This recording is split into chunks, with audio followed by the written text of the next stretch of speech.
Здравствуй, дорогая душа. Я ощущаю поток энергии, которая является немного взволнованной, но стремящейся к росту и к проявлению. Вот этот вопрос мой о повторяющихся финансовых трудностях в этом месяце, мае, да я думаю, неважно какой месяц, собственно, почему-то у меня май, который относится к моему день рождения, да, к рождению в целом чего-либо живого, растений, снова перерождается, все расцветает, да. Я искренне хочу понять урок, который передо мной разворачивала Вселенная в этот месяц, потому что идут постоянные потери финансов через разных людей, через мошенников, через какие-то неправильные выборы, даже просто там типа перепрошить iPhone, как бы деньги теряются, просто за какие-то перевозки. Знаете, ну мошенничество это было самое крупное, типа 2000 евро мне обошлось это веселье. Кто хочет знать побольше, можете перейти на другие видосики. Вот, а кто хочет меня поддержать, да-да, там, вот сюда, пожалуйста. И вы тут можете, естественно, узнать в каждой из ссылки, собственно, какое фото сделало меня бедной, что могло поспособствовать запуску моей финансовой дизизобильности. Вот. Вот какой-то месяц был странный, с 9 по 31 мая на данный момент, пока я записываю. Это словно какое-то зеркало, которое отражает мою внутреннюю динамику, связанную с потерей ресурсов и эмоциональной реакцией на это. Что же произошло? Я хотела расти и развиваться, и была готова уже платить за курсы, перестать жалеть бабки себе, перестать жадничать. Мой прекрасный порыв души к самореализации и веры в свой потенциал, что могу быть чем угодно и кем угодно, шо как оно развернулось. Оно мне повернулось бесконечным финансовым уроборосом, как бы очень сильно доставало меня, морально истощало, эмоционально угнетало, до невозможности даже потрусивало. Короче, всю потряхивала, не потряхивала.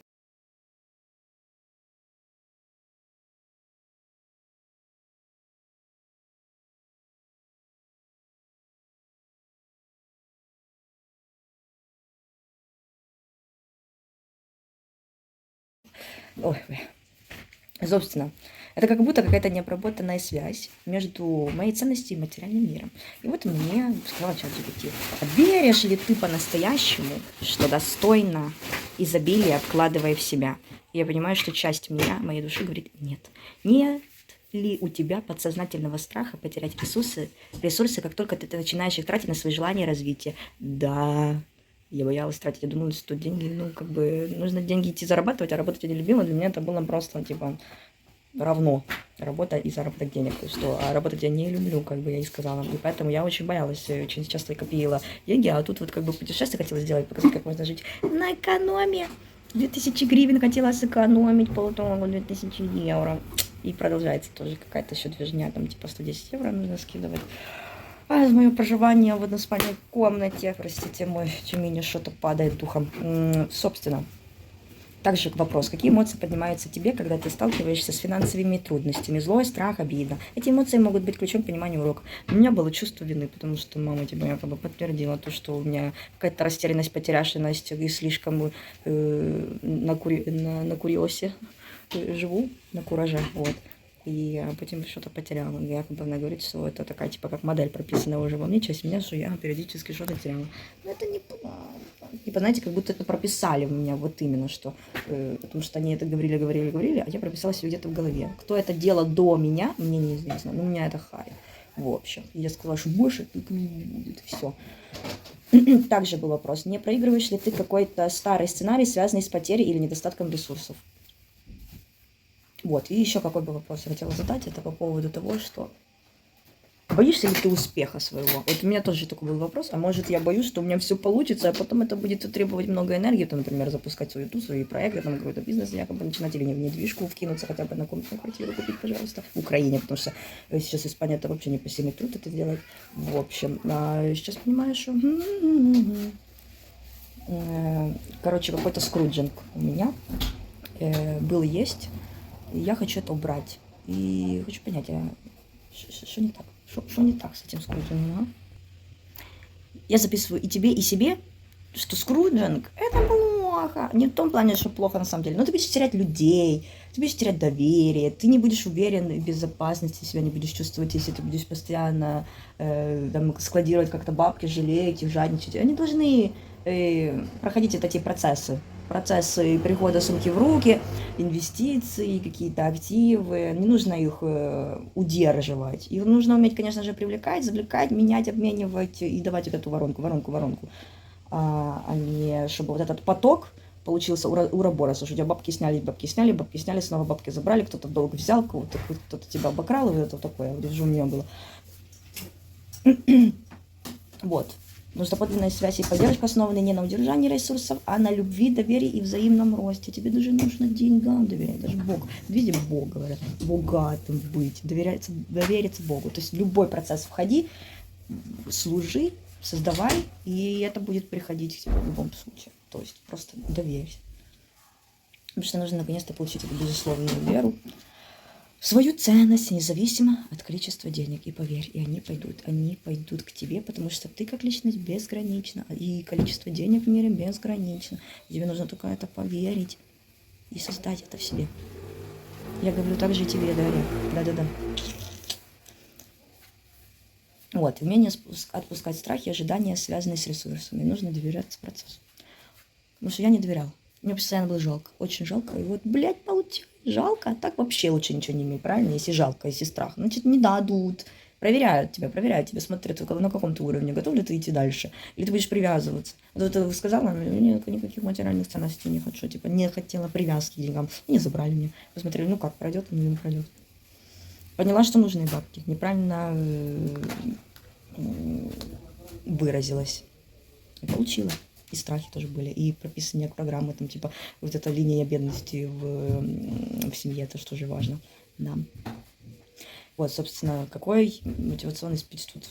Может, он не звучит как мотивационный, я просто хочу тебе сказать, что, пожалуйста, не делай мои ошибки. Ну, сделала я уже, пожалуйста, хоть ты не делай. Потому что, будет долбать тебя жизнь. Потому что если ты что-то боишься, оно постарается легализироваться. Оно легализируется у тебя в жизни, и этот страх проявится на явь. И ты потом будешь думать, видите, какая жизнь несправедлива. Так не жизнь несправедливая, а собой поработай внутри. Просмотри свои вот эти шестеренки, посмазывай, где они там у тебя барахтят. Или нужно заменить вообще машину, понимаешь? И нужно ехать на классном бензине. На бензине любви, понимания, доверия и принятия. И вот этого изобилия.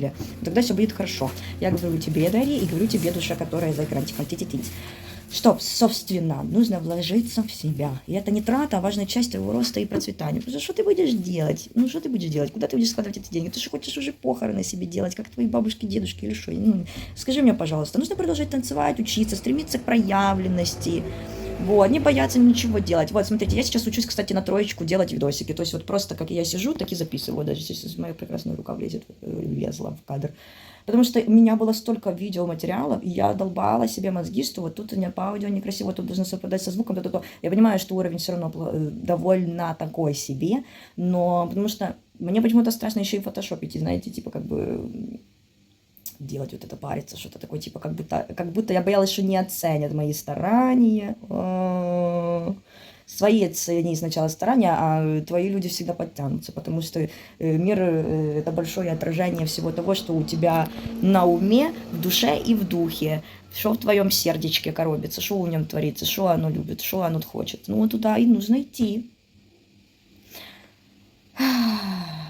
Поэтому сострадание, посмотреть на этот уроборос, если у тебя тоже такая проблема, что ты продолбывала бабки куда-то мне что-то.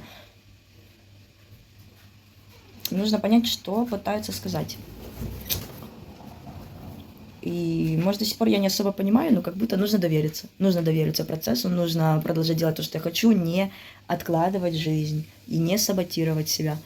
Делаешь, так делай, создаваешь, так создаешь. Потому что мне всегда нужно был какой-то perfect time. Вот честно, вот прям важно было, чтобы все прям идеально сошлось в моменте, все схлопнулось так прекрасно, чтобы я все-таки смогла записать. Вот, и пришлось через негатив идти на YouTube-канал. Ну, хоть что-то, потому что денег не было вообще. Паспорты, по 120 евро, внутренний паспорт, 130 евро, 320 евро сделать загранник, те еще там нужно что-то, 20 евро, ну, это хоть что-то порядочное, потому что я пока в Испании, вот, поэтому тут их фиг не дешево стоит, а дальше это пиздец. В общем, паспорта нужно восстановить, телефон купить, потому что, я вот, например, сейчас снимаю на маме, у меня есть мой телефон, но я зачитывала с него вот эти пару вопросов Джимини. Поэтому стоит задаться вопросом, чем я хочу заниматься, как я хочу это делать, но не неспешно, не через вот этот труд, не через, чтобы это было прям как работа. Попробуй вот это хобби сделать. Может, вдруг ты тоже тот человек, который хотел давно залететь в YouTube, и ты не знал, что делать. Вот смотри, я вообще хотела там холотропное дыхание разбирать, медитации, хроники Акаши. В итоге я залетаю в YouTube через то, что меня обворовали в Италии, в Риме, на 2000 евро. Там типа телефон украли, все мои самолеты, там поездки провалились, 500 евро кэша спустились в дыру. В общем, павербанки, там типа мой рюкзак для путешественника, именно вещи мои. Еда, запасы, сколько там классно было. Мы с мамой вместе собирали, все готовили, все такую движуху делали, чтобы прям круто было. Италию, по сути, так и не увидела. Увидела только ту сторону в 5 утра, когда смотришь на фото. Тут вы можете посмотреть, что там было за фото, от которого я лишилась, по сути, 2000 евро. Ой, $600 телефон, Samsung S23 Ultra, мы тогда 1,5 или 2 года назад покупали его с мамой. Это мамин подарок, зачем вот так? По 110 евро за комнату платить, когда односпальная кровать. Многое другое, понимаете? И хватит уже, хватит. Это задолбало меня. Я начинаю доверять процессу, перестаю рваться за деньги, потому что я знаю, что они в любом случае придут. Через коммуникацию, через выход на улицу, через общение с людьми, взаимодействие с миром даже онлайн или офлайн, через просто существование. Я получаю деньги просто за то, что я дышу. Все, отныне я так хочу. Я так хочу. Спасибо. И ты так себе скажи. Доверься этому процессу, что ты заслуживаешь иметь деньги. Не за какие-то там похвалы, за то, что ты такой правильный, ты такой skillful-minded, talented и тому подобное. Люби себя просто за то, что ты есть. Вот доверься себе, наконец-то цени себя. Потому что, видишь, меня обесценили. Меня обворовали, это означает, что где-то я себя предала, и где-то я себя обманула, где-то я себя обворовала, где-то я себе много обещала, но ни хрена не выполнила, где-то я себе бабки задолжала, где-то я, естественно,